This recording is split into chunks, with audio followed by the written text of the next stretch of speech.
is it so important for you to keep with the theme of the hot rod culture? It's just the love and passion for it, and then also the soul. I mean, the soul of the car. DCOEs off of 57 Maserati, and then everything is chrome plated.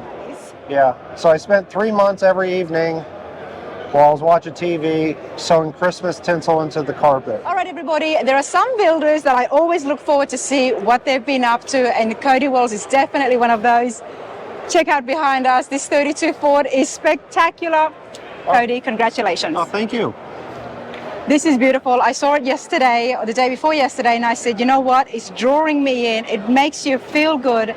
Just staring at it, there's a lot of work involved here. There's a lot of handmade work that is involved. Oh, yeah. Cody, what have you been up to? Oh, well, this pretty much for the last year. It's been almost a 5-year build, but 10 years of looking for a lot of rare parts and pieces. 10 years of looking for parts. So you had this idea 10 years ago? About 15. 15. Tell me about that. Well, it's just, I wanted to build a car that pays tribute to the East Coast hot rodding style, and then also the early show rod era that not a lot of people build cars for. So tell me about that era. I'm not familiar with it. It's the era from like 1959 to 1962, okay, where they took hot rods and then started making crazy show cars out of them. It was a lot of chrome, a lot of wild things. And then in the middle of the late 60s, it just got really weird and psychedelic, and then, yeah. So it's a very short era of time that show rods were actually produced, that, in my opinion, that looked good, and that's what I was trying to go for with this. I love that, because it's so much nostalgia happening here, and then to tap into the history of hot rods as well. Yeah. Brilliant stuff. So what did you start off with? I started off with a original 1932 3-window. It was originally a channel car, unchopped, and that's what I was looking for. I bought it out of Sacramento, California, and shipped it to Delaware, and then just started going to town on it. I had the rare Wayne head I bought about 4 years previous to that, but I knew that this car had to have it. So this cylinder head is a Wayne 12-port cylinder head made from 48 to 1952. They only made 50 of these for Chevys. Wow. They made a bunch more for the GMCs, and these were the fastest things out before the Chevrolet V8 came out in 55. Now you've obviously done some things here to the engine. Yes. You've increased the power as well. Tri-carburetors? Yes. Well, originally it's just a Chevy 261. Okay. But with this cylinder head, it's a cross-flow head, so it flows a lot more than it did originally. With this head, it came with multiple carb inductions. This is 3 DCOEs off of 57 Maserati, and then everything is chrome plated. Wow, it's done so beautifully. Everything is here for a reason. Tell me about the clear pipes. What, these? Yep. Oh, they're clear spark plug wires. They're spark plug wires? Yes, they did that a lot in the late 50s, early 60s. And they also had like translucent blues and reds, and but it just fits with the era and theme. So I built this all around that 59 to 62 era, and a lot of era specific parts and pieces, and that's why it took so long to track this stuff down, because it's hard to come by. The 50s and 60s, they were huge on chrome. It's one of my favorite eras, hence I love why the Tri-5s. The trim, the chrome, the shine, it was very big. Oh yeah. So I could only imagine what would have been happening in the hot rod world of customizing the car. Yeah, more chrome the better, and that's why the firewall is chromed, all the suspension. That's what we're getting at, everybody. Yes. The firewall is chrome. Yep. I've never seen that before. No, they did it a lot back in that era, but really nobody goes and does it anymore. So tell me about the work involved with having a chromed firewall. Now, the maintenance factor. Actually, maintenance isn't bad. It's just glass cleaner and rags. It cleans up very easy. people think I'm sitting here polishing all the time, but no, just a good glass cleaner and microfiber, and it comes up right up. You did some work on the firewall as well. Is it easy to do work compared to metal with the chrome? Now, what's up? I noticed the patterns here on the firewall. Uh-huh. What's the level of difficulty when it comes to working on chrome? Well, it's just regular steel, and then you have to send it out and have it chrome plated. Okay. So it's a plating process where they, of course, metal finish it out, and then the copper, nickel, and then chrome plated. It's like a electrolysis process. So all of that happens before it gets sent out? No. I have to somewhat get it fit to what I want and then send it out in the chrome. The people that do the chrome work, which John Wright, Custom Chrome Plating, did all my chrome on this one. They do all the buffing and sanding and to get it to a high polish, and then they chrome it. And which is a lot of work, and why chroming costs so much, because it's a very lengthy process to metal finish everything to a mirror finish. The reason I ask is because I've seen so much chrome and we've heard so much about great companies out there, but I have not seen the process. I'm not really sure exactly what steps is involved. Oh, it's a big process. Because I know it's expensive, that I know. Yeah, yep. But let's continue on here. Now, we cannot move away from the engine block without mentioning the paint. The paint, okay. So the paint is a Harley-Davidson color. It's a tri-stage. The engine block, I smoothed out all the castings, and then of course body and painted it. So. And then there's this speck in there. There's flakes in. Yeah, that's the Harley-Davidson paint. You have to paint everything with this color. You have to paint everything black, and then put this pearl coat on. And after about the fourth coat, then it starts turning blue. Wow. So. And it starts off black, but it finishes off blue. Yeah, and there's no touch-up. You cannot fix it. If you get a chip, it is what it is. So, traditional Metalcraft, everybody, let's remind you that you're very big on making cars that's gonna give you stress and put a strain on your mind. Let's not forget the 49 Buick, that beautiful gold Buick, and that paint job there as well was very similar here, that you cannot get a touch of chip or anything like that on it. Yeah, it's hard to fix any of it. But you love it. You did it again. Yep, I did it. This one's actually harder because of the candy fades and all the pearls and metallics and all this. There's really not a good way to touch up a candy paint job.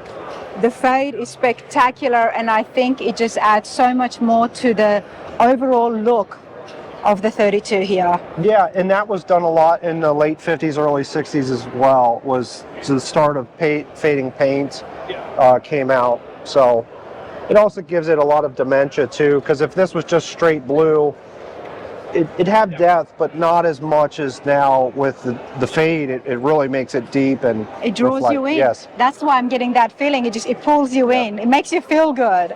It really does. Let's talk about the chassis now. Did you restore the original frame, or did you build your own? It's stock 32 Ford rails I boxed them and then welded the body to the frame and made it a unibody. After I channeled the car. What was the purpose behind that? Well, since I channeled the car 9 inches, it made it so much simpler that I didn't have to take it off later on down the line, and I just built everything around it, so it's just the bottom of the car is completely finished too. It's all molded and worked, so it just made it simpler just to weld it. I was at Traditional Metalcraft not long ago. Can we emphasize? 6 months ago? 6 months ago, everybody. And the floor pan was on the rotisserie. Oh, the car was on the whole car was on the whole car was on the rotisserie. In bare metal. In bare metal, and I'm going to put a link so you guys can check out Cody's shop and see some of the other amazing projects he's been making. But this was in bare metal, it was on the rotisserie, and in 6 months you have done so much. Dude, have you slept at all? Not really. Not really? Not really. No. Tell me about that process, because there is a lot involved here, and it was just yourself. Yeah, it was a lot involved. At that stage, I've already driven this car in bare metal 3,000 miles, so all the bugs and stuff were worked out, but it was just finishing up the floor on the rotisserie and then body and paint. and then just putting it all back together. But then also I was working on customer stuff too, so I've been pretty much working doubles since February. Cody's a very hard worker, everybody, from what I have seen, and I think Erin can vouch, your lovely wife can vouch for that as well. You're a very, very hard worker and very dedicated to your craft. Yes. And we'll talk about that more as we get into the interior. The vent here, have you kept that just for the aesthetic look? Yes. Okay. And then also it's functional. It is functional? Yes. Okay. Yeah, it's functional. It's just a way to get more air in. Also, the windshield folds out, and then the back window goes down. So it was just a really early way of getting kind of a poor way of air conditioning, just getting air, ventilation and air going through in the Kept it summer. old school. Yeah. Built in 2025, 2024, but it's old school. Yep. And the fact that it's all functioning. I want to come around here to the back. Let's take a moment to talk about the wheels. First, the sizes. What is the size difference you've got here?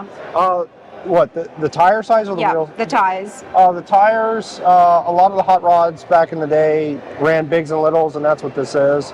The fronts are 560 Firestones. The back are Towel City Cheater Slicks. And then the wheels are, the back wheels are, these are 59 Buick hoops that I widened, and then the centers are a 56 Chevy center. The fronts are 56 Chevy centers that I've reversed. This is also reversed too. You widened the wheel yourself? Yeah. I widened it, reversed it. Reversing means this was the back of the wheel, which has this real sexy dip. And it just looks really good. So you flip it around and then you get this real nice deep dish in it. But yeah, I widened it, reversed the wheel, and then I sent the center and the band out to chrome separately, and then when it got back, I welded the wheel back together after it was chromed. Wow. I'm going to try and understand all that, but obviously I'm going to watch this video a few times, but that's amazing. It's a lot of work. You could just go and buy chrome reverse wheels, but they don't have that sexy dip in it. Yeah. They don't have that lip, and back in the day, that's what a lot of people did. They didn't have money, and they reversed the wheels to get them out. And reversing the wheels, can you tell us, I mean, just as simple as you can, what tool did you use for starters? What, to reverse the wheels? Well, it's just a grinder, cut it in half, or cut the inner hoop out of the outer hoop, and then... Wow, you actually cut the wheel. Cut it in half, and then widened it, and then I had to build a jig to true it up when I welded it back together. You build a jig especially just for this part? Yes. That's the stuff I'm talking about. Okay, let's have a look back here. Now, is there a rumble seat? It is, but it's just full of a gas tank and rear suspension parts, so the trunk is just, it's nothing. Okay, but there is no rumble seat. It's been deleted? Yes. Okay. Yes, with the car being lowered 9 inches, everything had to come up inside of here, so it's, yeah. Let's have a look here at the undercarriage, everyone. So like I said, when I welded the body onto the frame, I took this back pan and then ran it up through. So this is all handmade, and then the splatter is a cobwebbing paint effect that was done back in the day too. Wow. And then it's all you can see it's all candy faded around the edges. This is the level of skills that's involved, everybody, when it comes to contending for the Slonaker Award, which is a very prestigious high-end award. Not just the Slonaker, but there are so many other awards that goes into it. Best interiors, best paint, yes. Best engine. It's inspiration, everyone, right? Love that there's a faded little nice pinstriping coming around the body. The taillights are 50 Pontiac, but the lenses are Lucas lenses, and then I flared it in, because in that time they started doing a lot of this flaring around things, and then this is a bumper gone off of 50 Chevy, front bumper, and then just made a tags around and then flared it all in, and did all the lead work around it too. So you just did this, you just did that. It's not that simple, but it's amazing and it looks great. Now the interior is another story all on its own, because most of this, if not all of it, happens with you as well, right? I didn't do the interior. Mikey Seats did the interior, but the carpet. Let's talk about the carpet. Tell me about the carpet before I show everyone. All right, so the carpet, back in the late 50s, they had a carpet called Trinidad, and it was in Pontiac Bonnevilles and DeSoto's, and I wanted it because it's flashy and of the era, but I couldn't find it, so I had to make it. And so I knew this because I follow you on social media. What did you use to make the carpet? Well, it started out with original OE loop carpet, and then I sewed Christmas tinsel in. And we all know how thin that is. Yeah, so I spent 3 months every evening while I was watching TV sewing Christmas tinsel into the carpet. Let's take a look, everyone. So this is what I was talking about when I said dedication to the craft. Cody Walls, once again. You just put it in all random spots, or did you sketch out where you would? Well, that's how it was. It's just random spots. That's how it was originally. But you haven't missed any gaps. It's just, yeah. No, it was. So, but yeah, Mikey did a hell of a job on the interior. Originally, I wasn't going to go with a cloth insert, but after I had the car painted, he brought it down, and it matches the outside color perfectly. And so, yeah. Wow. Check out the inside here, everyone. And then of the era of the late 50s, early 60s, they did a lot of roll and pleated and puffs and just all kind of crazy interiors. So that's all this is to kind of pay tribute to what they did. So, what about the steering wheel? It's a lot bigger than what would have been in a 32. That's a 53 Buick steering wheel with a Oldsmobile center medallion, and the dash is out of a 58 Simca. What's a Simca? It's a French car. Was that always like you just thought you're going to use a French car dash, or it just fit better? It was in a junkyard, and the car was so mangled up, I had no clue what it was, but the dash was still intact, and I was like, wow, that's perfect for a 32, and I never seen one with it. And you didn't customize it at all? Because it's very clean. All I did was I cut it down this way because it stuck out too far. But lengthwise, I didn't mess with it. And what's that little, is that an ashtray? It's an ashtray and glove box. 2 glove box doors. It is so neat. It's simple, it's clean, and it wasn't too much customization at the front here. Wow, I love it. Now, what about the shifter here? Is that a handbrake? Yes. So, yeah, the shifter I just bent on, it's an original shifter, but then I bent it to what is comfortable for me.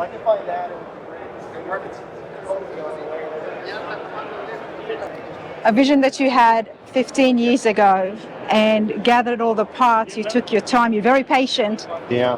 But the details have to be right. The details have to be right. Yeah. Why is it so important for you to keep with the theme of the hot rod culture and to keep attached to the history of it?